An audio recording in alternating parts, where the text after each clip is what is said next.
موسم الفسيخ والرنجة بدأ ونسمع على انه ضار جدا.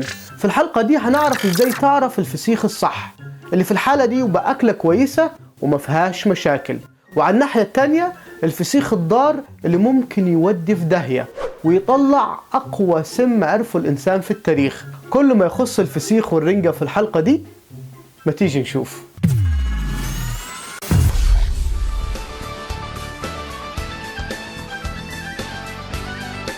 السلام عليكم مشاهدينا الكرام، حلقة جديدة من علم تيوب عن الأسماك المملحة، الملوحة والرنجة والفسيخ. أكلة الفسيخ أصلها فرعوني، وهي أن أنت بتسيب السمكة في الملح فبتتفسخ وتتفكك من الداخل وتتحول إلى أكلة فسيخة. وده على فكرة مش عندنا بس، بلاد كتير على مستوى العالم بتملح السمك زي هونج كونج وغيرها.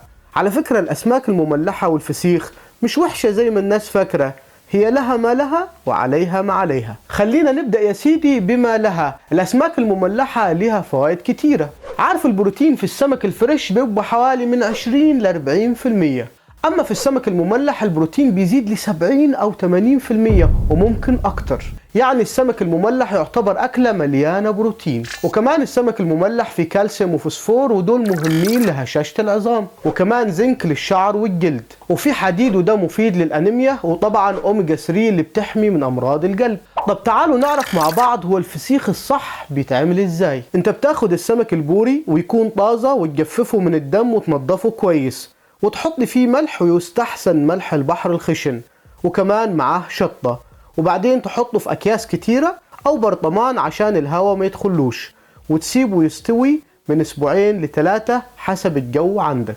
هتقول لي هو بيستوي ازاي؟ أقول لك شوية بكتيريا مش ضارة هي اللي بتسويه، بيسموها بكتيريا لا هوائية، يعني مفيش هوا في الموضوع. وهنا الفسيخ بيكون سليم ومفهوش أي مشاكل، غير طبعا الملح الكتير اللي فيه. هتقولي طب ما هو حلو كده يا أبو خالو، ما ناكل فسيخ ويلا بينا.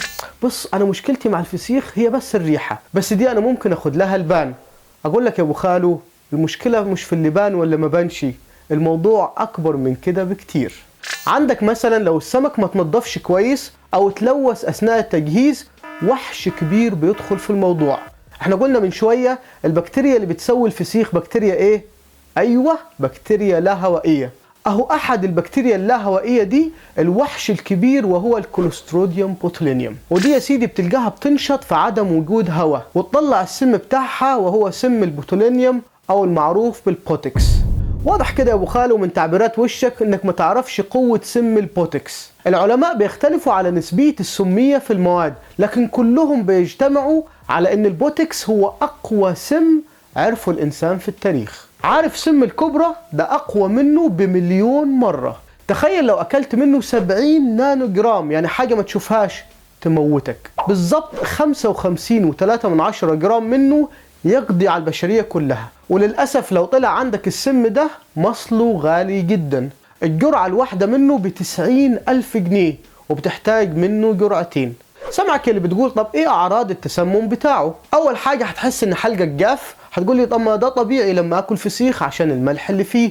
اقول لك ايوه، بس انت لو صبرت عليا ما كنت هقول لك باقي الاعراض. زغلله في العينين، صعوبة في البلع والكلام، ضيق في التنفس، وتحس ان جسمك سايب وممكن يسبب الشلل. وده طبعا مع اعراض التسمم الغذائي زي الاسهال والترجيع والحمى. واحد المشاكل ان الاعراض دي ما بتظهرش على طول بعد اكل الفسيخ، ممكن تظهر بعد 12 ساعة، وبالتالي ما تبقاش عارف ان هي كانت من الفسيخ.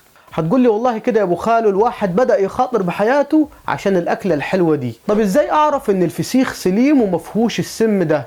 اقول لك هناك 3 علامات. اول حاجة يا سيدي الريحة، انها تكون ريحة سمك مملح مش ريحة تعفن. هتقول لي والله يا ابو خالو انا مش عارف اجيبها لك ازاي، بس حاسة الشم بعد الكورونا تعيش انت، فشوف لنا علامة غيرها.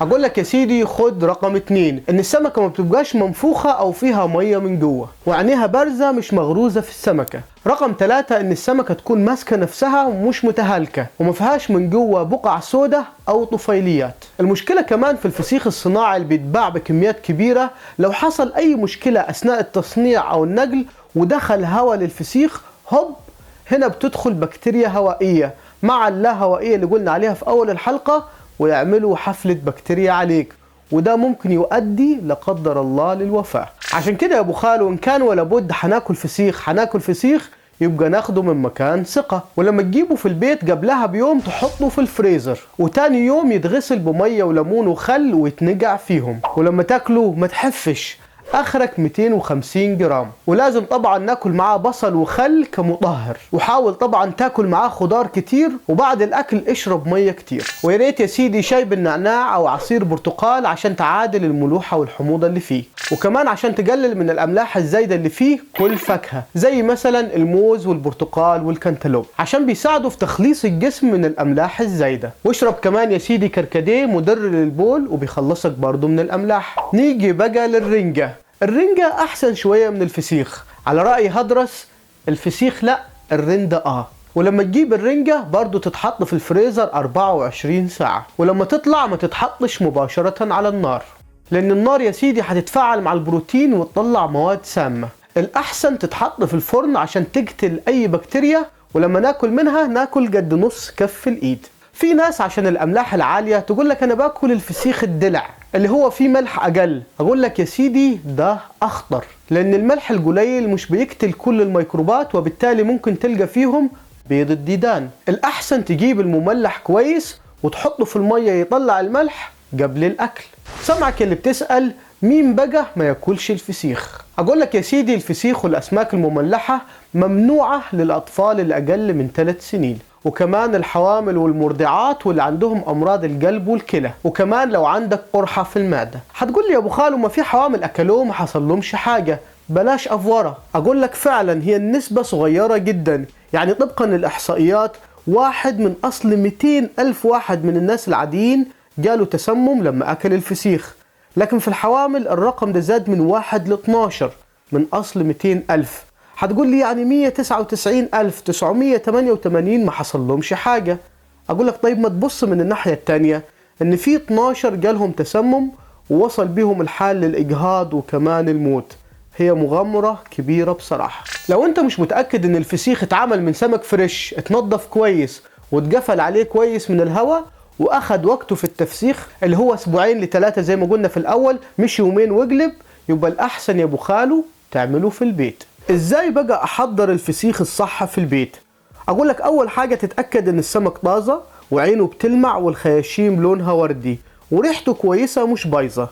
اول خطوة تغسله كويس بالمية، تصفيه من الدم، تنشفه بمناديل مطبخ، وتجيب كمية كبيرة من الملح الخشن والشطة وتحشي بيه الخياشيم وتغطيه من بره بالملح وتحفظه في برطمان او في اكياس بعيدا عن الرطوبة والشمس. بياخد 15 يوم في الصيف او 20 يوم في الشتاء عشان يبقى جاهز للاكل. قولوا لنا في التعليقات تحت لو ليكم اي تركات وانتوا بتجهزوا الفسيخ. وبكده نكون وصلنا لنهاية حلقتنا من علم تيوب. نشوفكم في حلقة جديدة، ما تنسوش اللايك والشير، والسلام عليكم. علم تيوب is good. علم تيوب is good. وابيات الشعر النهاردة مع الامام الشافعي عن التغرب. تعالوا نسمع بيقول ايه.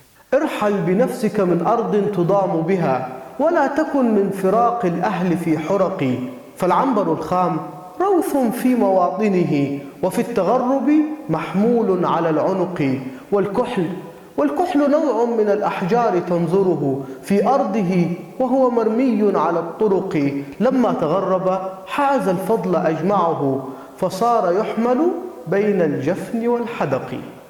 لما تغرب حاز الفضل أجمعه، فصار يحمل بين الجفن والحدق.